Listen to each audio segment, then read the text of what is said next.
আরো একবার গুরুত্বপূর্ণ আপডেটের দিকে নজর রাখতে হয়। তিন বাহিনীর সেনাদের সঙ্গে সেনাপ্রধানদের সঙ্গে বৈঠকে বসেছেন প্রতিরক্ষা মন্ত্রী, এমনটাই কিন্তু জানা যাচ্ছে। রাজনাথ সিং আজকে তিনি বৈঠকে বসেছেন তিন সেনাবাহিনীর প্রধানদের সঙ্গে।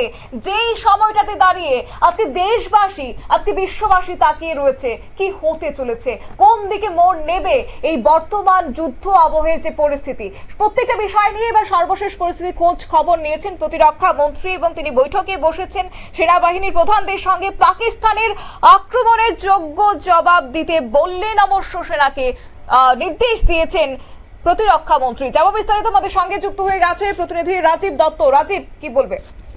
দেখো, প্রথমেই বলি যে প্রতিরক্ষা মন্ত্রী রাজনাথ সিং তিনি সেনা প্রধান, তিন সেনাবাহিনী যারা প্রধানের দায়িত্বে রয়েছেন, এছাড়া চিফ অফ ডিফেন্স স্টাফ তার সঙ্গে এবং অজিত দোভাল যিনি আমাদের জাতীয় প্রতিরক্ষা সচিব, প্রত্যেকে ছিলেন, প্রত্যেকের সঙ্গে বৈঠক করছেন।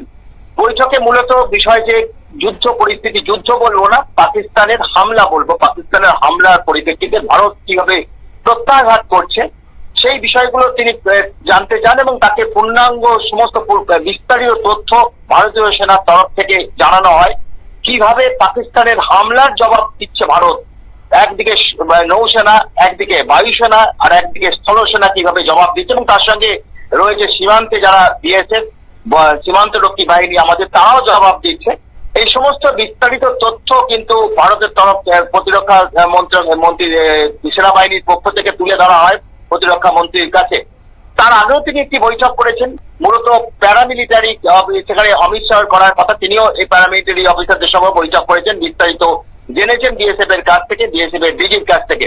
কিন্তু এই যেহেতু প্রতিরক্ষা মন্ত্রী, তাকে বিস্তারিত জানাতে হবে, তাতে কিন্তু বিভিন্ন সেনাবাহিনীর প্রধানরা জানিয়েছেন যে পাকিস্তানের তরফ থেকে বিনা প্ররোচনায় কিন্তু বারবার মিসাইল ছোড়া হচ্ছে, ড্রোন হামলা হচ্ছে।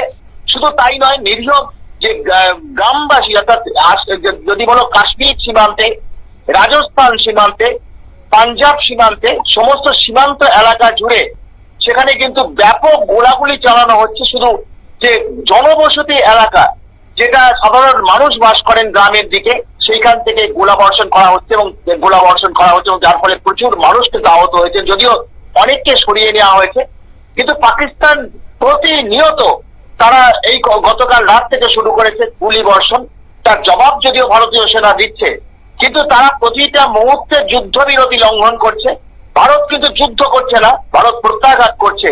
অর্থাৎ ভারত কিন্তু যদি যুদ্ধ ভারত করে তাহলে পাকিস্তান কিন্তু আন্তর্জাতিক ম্যাপ থেকে মুছে যাবে, এটা কিন্তু পাকিস্তান বুঝতে পারছে না এখনো।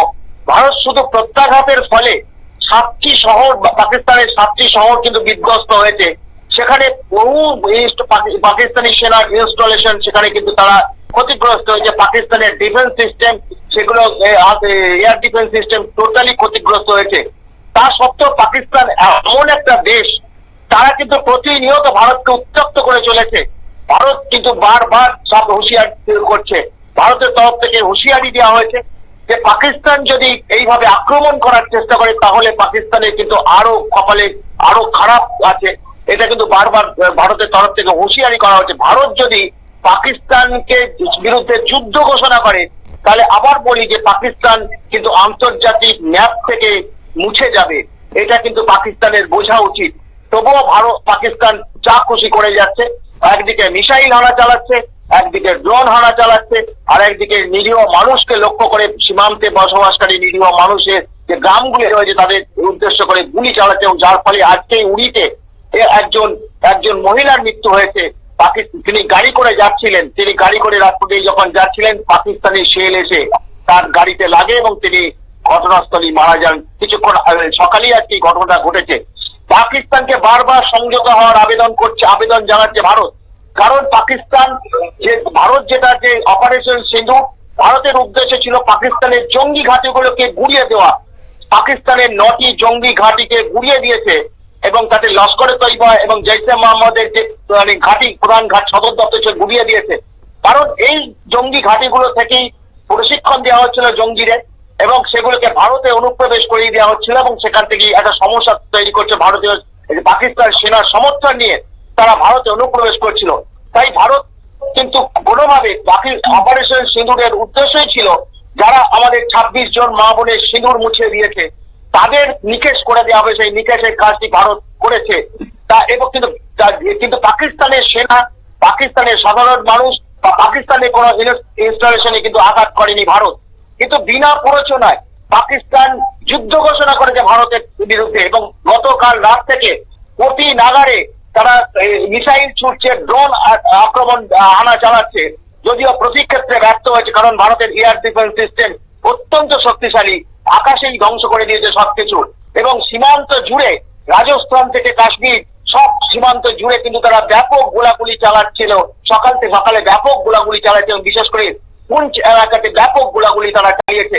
কিন্তু পাকিস্তানকে এখনো সাবধান করছে ভারতের তরফ থেকে, সাবধান হওয়ার জন্য কিন্তু পাকিস্তান প্রতিনিয়ত উত্তেজনা তৈরির চেষ্টা করছে এবং ভারতের বিরুদ্ধে যুদ্ধ ঘোষণা করছে। ভারত শুধু প্রত্যাঘাত করছে, তাতেই বিধ্বস্ত পাকিস্তান। শতাব্দী, ধন্যবাদ।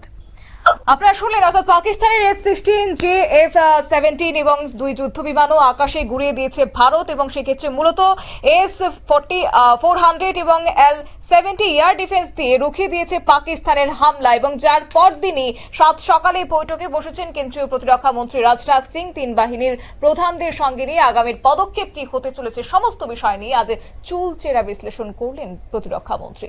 সংবাদ আপাতত এই পর্যন্তই। পরবর্তী আপডেটের জন্য চোখ রাখুন শুধুমাত্র নিউজ ভ্যানগার্ডের পর্দায়। নমস্কার।